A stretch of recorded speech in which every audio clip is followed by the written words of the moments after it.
horizontale. Le satellite Amos 15, position 15 degrés est, fréquence 12 333, symbol rate 30 000, polarité verticale. For You Télévision est également disponible sur les bouquets créés au Links.com, Star Times, sur nos différentes plateformes numériques et sur l'application For You Media, téléchargeable sur Play Store. En bonus, profitez de la pertinence de nos sujets d'actualité et de l'interactivité de toutes nos émissions. Participez par appel WhatsApp au +237 693 589 668. Sur Skype, For You TV. For You Télévision, votre nouvelle chaîne panafricaine qui vous offre une autre vision du monde.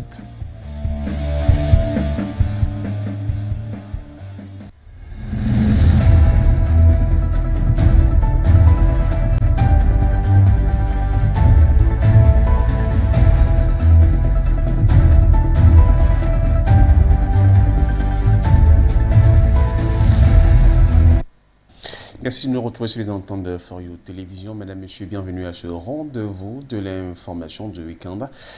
Good day, Dix. Bon après-midi, Fonwaha. Good day, ladies and gentlemen. You're welcome to the first segment of this midday bilingual newscast for the weekend over For You Television, where I kick off on our health page in Africa.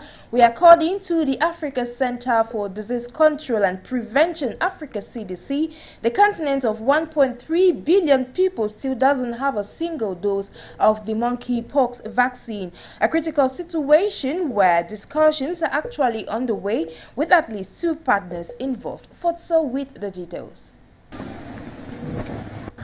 More monkeypox deaths have been reported on the African continent this year than anywhere in the world.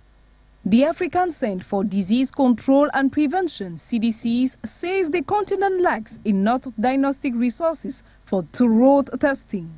Ahmed Ogwell, director of CDC. When we look at the African continent, we see that cumulatively from the beginning of this year, we have documented 2,947 cases in 11 African countries, with a case fatality rate of 3.5%, having reported 104 deaths during this period. The African Public Health Agency says the continent of 1.3 billion people still does not have a single dose of monkeypox vaccine, but discussions were on the way with at least 2 partners. To date, there are no vaccines that we have received as Africa for monkeypox, though we continue to engage with relevant institutions and our partners across the world to try and get monkeypox vaccines here to the continent. Clinical trials is on the way in Congo for a vaccine Genius that is under emergency use authorization. The pseudo vaccine is considered the main medical weapon against the disease, but its availability is limited. We move away from health to take you to North Africa, where Egypt's cabinet on Thursday, August 11, approved a plan to ration electricity in order to save natural gas that it will divert to the export market so as to generate foreign currency. Details in this following report. Egypt's cabinet has approved a plan to ration electricity supply to save natural gas that it would divert to the export market in order to generate foreign currency, it announced on Thursday, August 11. In recent times, Egypt has suffered from an acute foreign currency shortage since Russia's February invasion of Ukraine, which escalated global commodity prices, led to the collapse of tourism from the 2 countries, and skyrocketed the cost of borrowing. Under the draft plan, according to the cabinet, shops and malls will have to limit the use of strong lights and keep their air conditioning at no cooler than 25 degrees Celsius. Ministries and government facilities will have to turn off lighting at the end of working hours, the statement added. Street lighting will also be reduced, a move which analysts fear could spiral insecurity in the North African country. Let's recall that the government last month postponed a planned increase in electricity prices by 6 months. Higher prices would have been intensely unpopular amongst the population that over the last few years have endured a series of harsh restraint measures from the part of the government. Earlier this week, Prime Minister Mustafa Madbouli said the government hoped to reduce the amount of gas used to generate electricity by 15%. He highlighted that domestic power plants bought the natural gas at 1/10 the price it would fetch on international markets. Europe has been seeking alternative sources of gas to curb its reliance on Russian gas as the war in Ukraine escalates. Some time ago, Dr. Akuwami at the scene of the African Development Bank urged African countries to take that to their advantage, and Nigeria took the golden opportunity. Now Egypt is on the list. Rapid growth in Egypt's natural gas supplies, boosted by the discovery of the Mediterranean's largest field, turned it from a net importer to an exporter in late 2018, with the country exporting 9.45 million cubic meters of liquid natural gas in the first 7 months of 2022. We stay in North Africa, where thousands of Sudanese demonstrators took to the streets on August 11 to protest for better living conditions and an end to the transitional government in place, as Sudan has been ruled by a military government for 53 years. Details on this report with Mwanzi Joyogo. A large number of Sudanese demonstrators took to the streets of the capital city, Khartoum, on August 11 to demand better living conditions and an end to the present transitional government in place. Few weeks back, Army Chief Abdel Fattah Burhan communicated to the public that the military government in place will soon step aside and make way for a civilian government. However, many civilians view it as a ploy. I see these initiatives as trying to divert people away from the effort that the resistance committees have been doing throughout these past months. The committees have put together charters, even committees in the regions. The main solution is for all political forces to gather around the charters prepared by the committees, support it, and the committees become the leaders of any initiative to go forward. Any of these initiatives does not represent us as resistance committees in any way. We put these people in the lead to bring us justice, and none of them did, and we will only bring justice through the streets. Recently, Mohamed Hamdan Daglo, the deputy army chief, revealed that last October's coup had failed to bring about a change in Sudan. Military crackdowns on weekly protests have so far killed 116 people, according to pro-democracy medics. We move away from protests in Sudan to take you to Somalia, where over 1 million people in the country have been displaced from their homes due to drought. The country is facing its worst drought in more than 40 years after 4 failed rainy seasons in recent years, which have destroyed crops and livestock. Details in the subsequent report. According to the UN Refugee Agency and the Norwegian Refugee Council, about 1 million Somalians have fled their homes due to droughts. Somalia and its neighbors in the Horn of Africa, including Ethiopia and Kenya, are facing the worst drought in more than 40 years after 4 failed rainy seasons that have ravaged crops and livestock. The number of people facing crisis hunger levels in Somalia is expected to rise from 5 million to more than 7 million in the coming months, worsened by climate change and rising food prices. According to Mohamed Abdi, the country's Norwegian Refugee Council director, due to starvation, many families are forced to leave everything behind as there is no food left in the villages. Conflict-torn Somalia is particularly ill-equipped to cope with the situation, with a grinding Islamist insurgency limiting humanitarian access to parts of the country. To wrap up this first segment of this weekend midday edition on 4U Television, we now talk Cameroon, where the government of the country has announced the dismissal of over 1,000 student military officials in its latest recruitment process. Our reporter Teke Wana in this upcoming report says this move is a clear indication that the military corps is indeed a safeguarded and a disciplined unit. His report. There is growing love and admiration in the defense and security profession in Cameroon over the years, simply because of the amount of respect the corps commands in the society and not usually the genuine love to serve the fatherland, though usually more than the required number to be recruited doubles and even triples. For example, in the exercise of the recruitment of 2,000 commandos into the Rapid Intervention Battalion B, a total of 12,000 candidates were registered, and for the recruitment into the military from the rank of cadet officers at EMIA, close to 122,000 Cameroonians got registered into the contest for a spot in the corps against just 13,000 places. Such patriotism is quite encouraging but dangerous and questionable in the military ethics and governance in Cameroon. However, the army has for over the years established for herself an age-old reputation and tradition built on exemplary behavior. It explains why most of Cameroon's finest roads and structures are built by the military engineering corps, talk less of its health services in the country, which unarguably, till date, has got no rival. Nonetheless, for the state to maintain the same momentum, it will be therefore unfair and detrimental for the same army to entrust the protection of our population and their properties, as well as the preservation of the national integrity of the nation, in the hands of cheats and persons of doubtful character.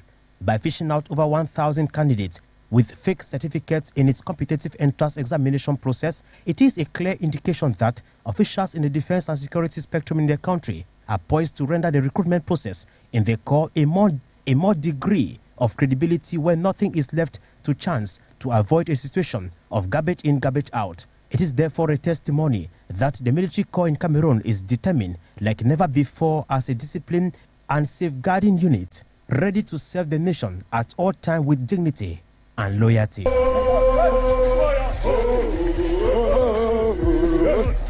Ladies and gentlemen, the report on Cameroon puts a stop to this first segment with me, Jix Nabuse. Over to you, Fonwaha, with the second part of this newscast. Bon après-midi, une fois de plus. Thanks once more, Jix Nabuse. Madame, Monsieur, bienvenue à la deuxième partie de cette édition d'information consacrée en langue française. On va du côté du Sénégal pour parler des législatives.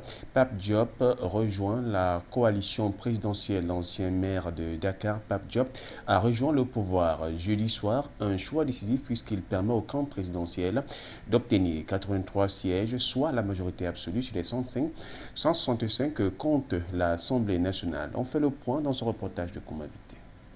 Macky Sall tient enfin sa majorité absolue à la suite du ralliement de Pape Diop, ancien baron du régime de l'ex-président Abdoulaye Wade, à la coalition de Benno Bokk Yakaar. Avec ses 82 députés, Benno Bokk Yakaar avait besoin d'une adhésion pour obtenir la majorité absolue et assurer une sécurité totale à l'Assemblée nationale. Pour ce dernier, l'idéal était de rejoindre Macky Sall pour déboucher le blocage dans le fonctionnement des institutions. Pape Diop briserait ainsi le rêve de plusieurs opposants. Quoi qu'il en soit, le peuple sénégalais considère que Macky Sall a fait un bon choix en décrochant l'ex-maire de Dakar pour permettre à Benno Bokk Yakaar d'être majoritaire à l'Assemblée nationale. Toutefois, certains pourraient bien évoquer les zones d'ombre dans ces élections législatives. Selon certaines sources, une main invisible avait réussi la prouesse d'enlever toutes les personnalités sur les listes des 25 dignitaires de l'ancien régime soupçonnés d'enrichissement illicite. Parlons à présent de la RDC du Rwanda. Conflit armé, Blinken accuse Kigali et Kinshasa. Anthony Blinken met en garde contre le risque d'instabilité régionale. En visite au Rwanda qui aura constitué la dernière escale d'une tournée africaine entamée en Afrique du Sud. Ensuite, la RDC, le secrétaire d'État américain, a donc fait un détour du côté du Rwanda, rencontré Paul Kagame le 11 août. Occasion pour les deux hommes de discuter des sujets liés aux droits humains au Rwanda, Rwanda, mais le secrétaire d'État américain était surtout très attendu sur la question qui pèse la tension entre Kigali et son voisin congolais. Deux pays accusés par Anthony Blinken de contribuer à l'instabilité de la sous-région. Pour la dernière étape de sa tournée africaine, Anthony Blinken a rencontré le président rwandais Paul Kagame. Si les deux hommes ont abordé la question des droits humains, il aura surtout été question pour le secrétaire d'État américain d'essayer d'apaiser les tensions entre le Rwanda et son voisin, la RDC.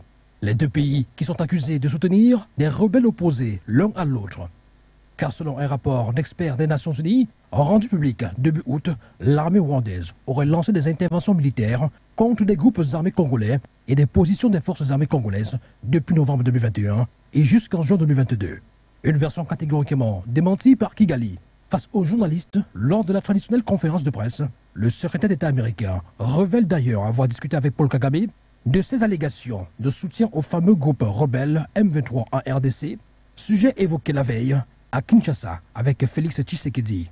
Anthony Blinken, qui n'a cependant pas condamné ouvertement le Rwanda, et préfère, en véritable équilibriste, parler d'informations crédibles sur un soutien aux groupes armés par toutes les parties, y compris celui apporté au FDLR, Force démocratique de libération du Rwanda, par les forces congolaises et le M23 par les forces rwandaises.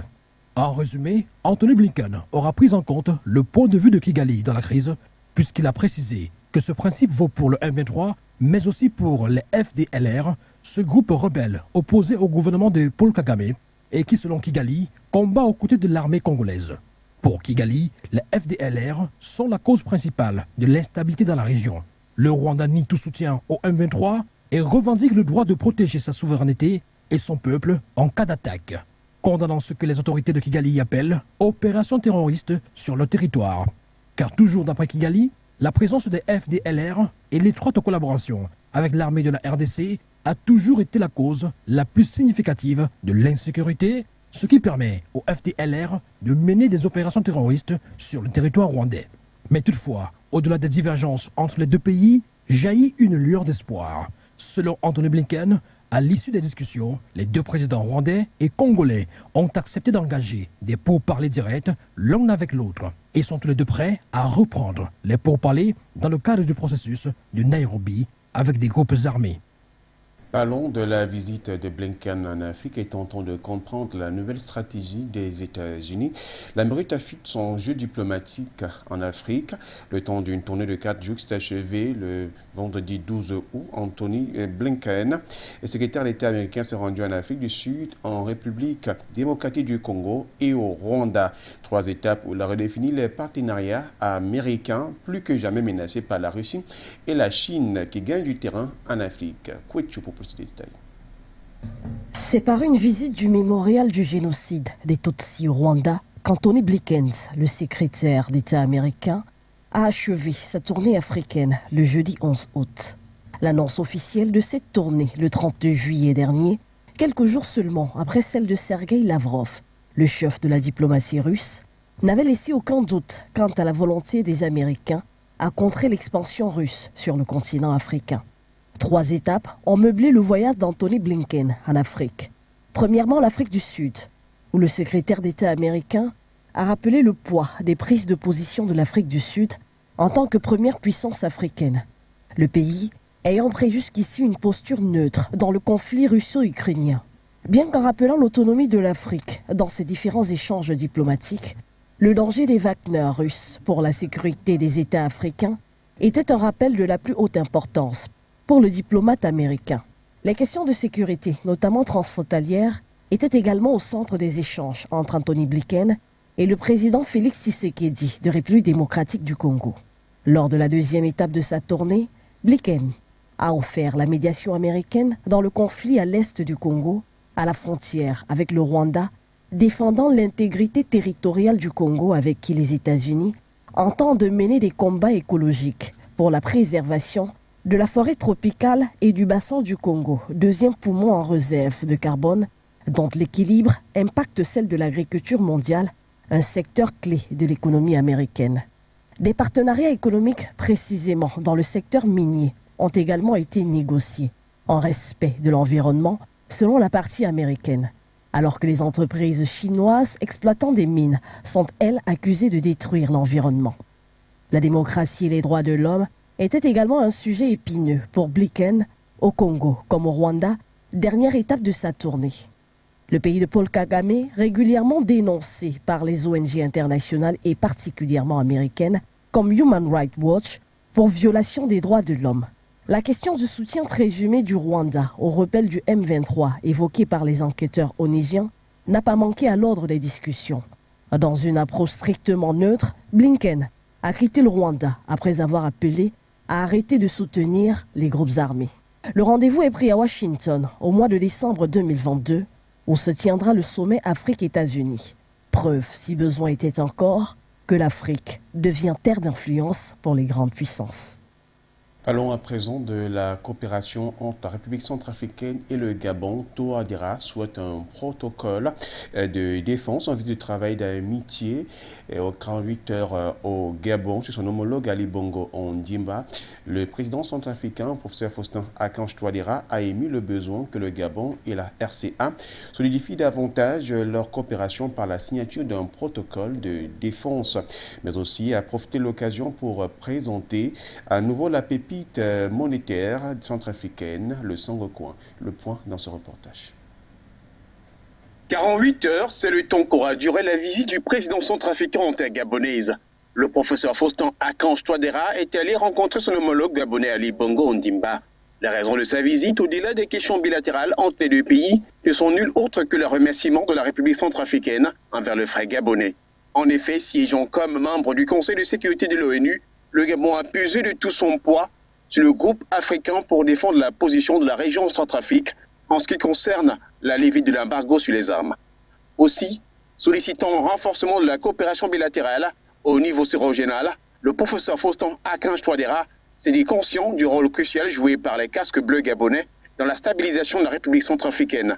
À en croire le leader centrafricain, un protocole de défense entre le Gabon et la RCA serait également d'un apport incommensurable. Les rapports sont... c'est plutôt au niveau des Nations Unies qu'au niveau du peuple centrafricain qui a beaucoup apprécié et qui regrette même le départ du contingent gabonais. Et c'est d'ailleurs un des objets sur lesquels nous avons échangé en ce qui concerne un prochain protocole d'accord de défense entre la République centrafricaine et le Gabon. Concernant l'adoption récente du Sangocoin, le projet révolutionnaire de la crypto-monnaie, le président centrafricain est resté fidèle à lui-même.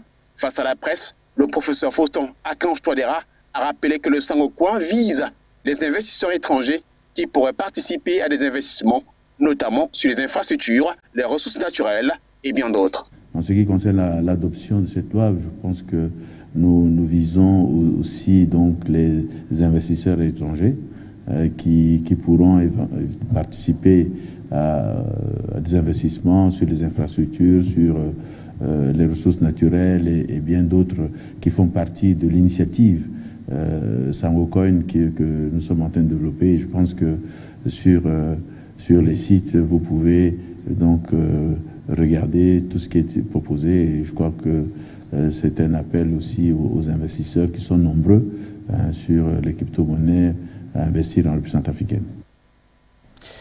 Parlons de l'Éthiopie où la deuxième turbine du Garde est en marche. Jeudi, le Premier ministre éthiopien Abiy Ahmed a lancé la production d'électricité, un coup d'envoi donc à partir de la deuxième turbine de son méga barrage controversé sur le Nil bleu, malgré les objections persistantes de l'Égypte et du Soudan concernant le projet. Voilà pour le reportage. C'est la deuxième des 13 turbines que comptera son méga barrage construit sur le Nil bleu, et ce malgré les objections persistantes de l'Égypte et du Soudan concernant le projet. Le réservoir contient désormais 22 milliards de mètres cubes d'eau sur les 74 milliards de sa pleine capacité. Annonce faite le vendredi 12 août 2022 par le Premier ministre éthiopien. Lors de cette annonce, Abiy Ahmed n'a pas manqué d'exprimer sa grande satisfaction. Aujourd'hui, à cet endroit, c'est avec une grande joie que j'annonce que le troisième tour de remplissage du réservoir est terminé. Par rapport à l'année dernière, où le niveau d'eau était à 575 mètres, nous avons atteint 600 mètres, soit 25 mètres de plus que le remplissage précédent. Une bonne nouvelle pour Addis Abeba, que l'Égypte et le Soudan situés en aval du Nil n'apprécieront malheureusement pas, car précisons que la décision du jeudi 11 août 2022 a été prise alors qu'il n'existe toujours pas d'accord entre l'Éthiopie et ses voisins concernant les opérations du GERD. Le Caire et Khartoum ont toujours plusieurs fois demandé à l'Éthiopie de cesser le remplissage du réservoir, craignant ainsi que l'initiative ne nuise à leurs approvisionnements en eau, regard de leur dépendance au Nil.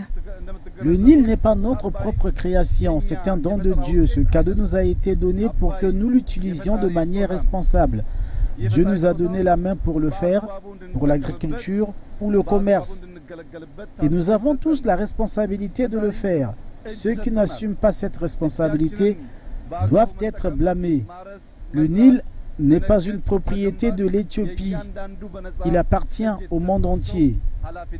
Rappelons que le mois passé, l'Égypte avait protesté auprès du Conseil de sécurité de l'ONU contre l'intention annoncée de l'Éthiopie de poursuivre unilatéralement le remplissage du réservoir de son barrage, entamé en juillet 2020.